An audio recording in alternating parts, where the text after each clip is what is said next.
आज हम बात करेंगे KTM 390 के बारे में।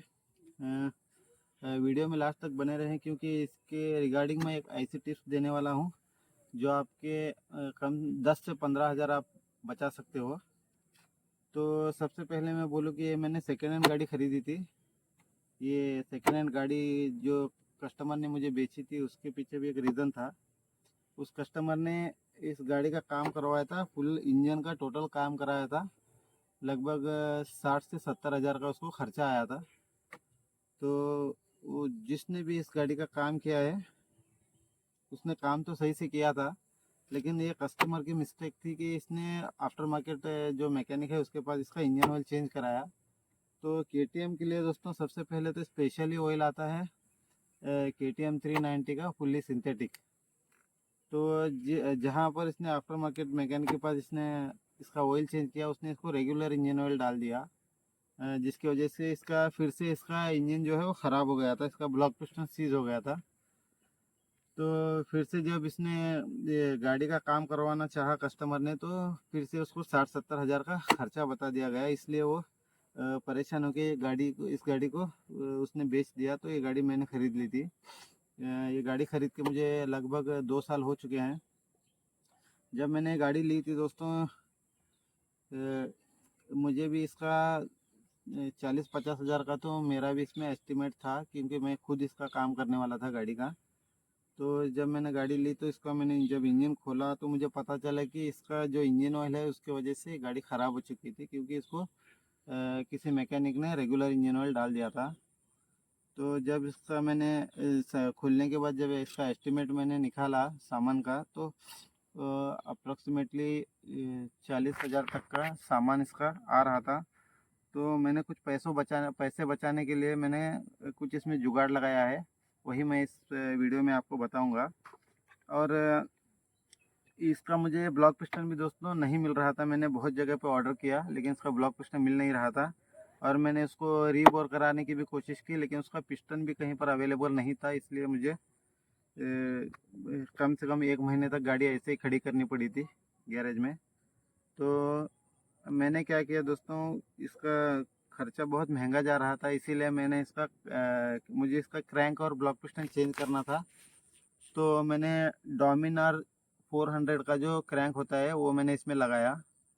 दोनों का क्रैंक 390 का और बजाज डोमिनार का क्रैंक असेंबली दोनों सेम होती है। तो मैंने इसको डोमिनार का क्रैंक असेंबली डाला। उसके बाद इसका ब्लॉक पिस्टन भी नहीं मिल रहा था, तो फिर मैंने इसमें डोमिनार 400 का ब्लॉक पिस्टन लगाया। डोमिनार 400 में भी दोस्तों 2 मॉडल है, उसमें सिंगल कैम शाफ्ट और डबल कैम शाफ्ट 2 मॉडल है। जो ओल्ड मॉडल होता है उसमें सिंगल कैम शाफ्ट होता है, जो न्यू मॉडल है उसमें डबल कैम शाफ्ट है। तो जो न्यू मॉडल डोमिनार है उसका ब्लॉक पिस्टन इसमें परफेक्टली फिट हो जाएगा। तो बहुत से लोगों की क्वेरी होती है कि इसमें कौन सा ब्लॉक पिस्टन लगाएं, क्योंकि इसका जो ओरिजिनल ब्लॉक पिस्टन है KTM 390 का लगभग 18 से 19 हज़ार तक मिल जाता है। तो ये बहुत ही महंगा हो जाता है, इसीलिए लोग क्या करते हैं, ज़्यादातर अपनी गाड़ी जो है वो परेशान होकर बेच देते हैं। तो गाड़ी अभी बेचने की ज़रूरत नहीं है दोस्तों, क्योंकि इसमें जो डोमिनार 400 है उस न्यू मॉडल, उसका ब्लॉक पिस्टन लग जाएगा। उसके ब्लॉक पिस्टन की कॉस्ट है 4,500 रुपया।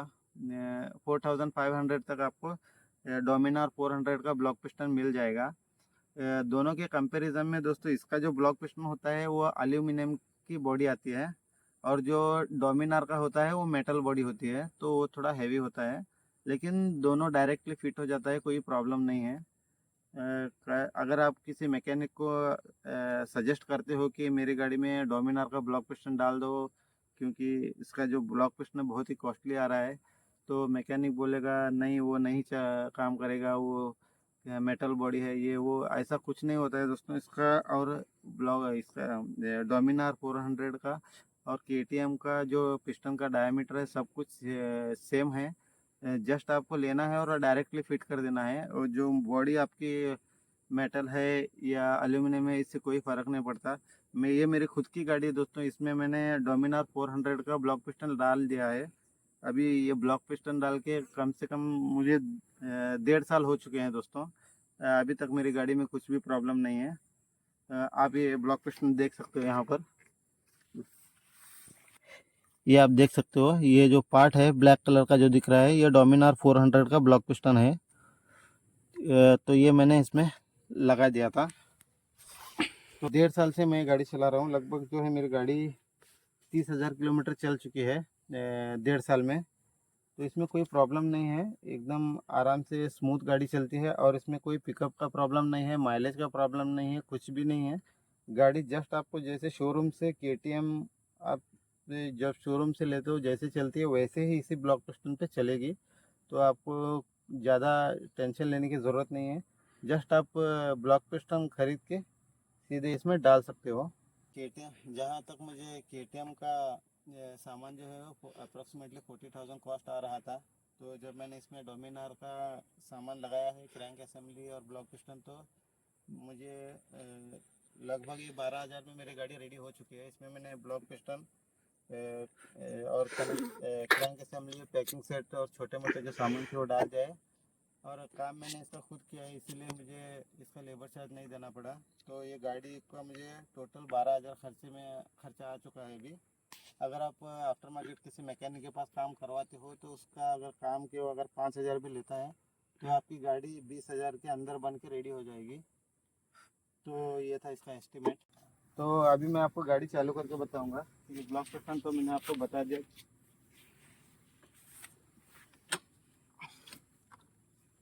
आप देख सकते हो।